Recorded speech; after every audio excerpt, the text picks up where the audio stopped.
What's good? It's your boy Hancho. I just replaced my diverter valve and my PCV valve.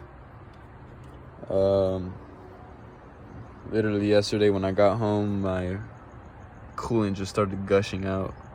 I got a coolant signal on my car, and I was like, what the hell? So I looked, and it was gushing from the underneath, and I was like, what is that? So I did some research, and it's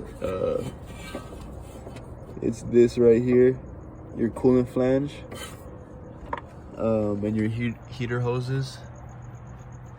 So what's causing it to leak is there's a seal in your vacuum pump. This is your vacuum pump. There's a seal in there, and over time that seal wears, and oil seeps through and lands onto that coolant flange, and the rubber seal in that coolant flange expands because of the oil, and because of it expanding, it is allowing the coolant to seep out, and that's what's causing your leak.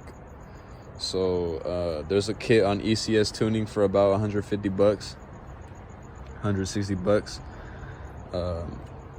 which comes with the whole piping that runs from your heater pipes all the way down to the coolant and the coolant flange. I recommend replacing this vacuum pump seal. It's like 10 bucks, 12 bucks from ECS Tuning.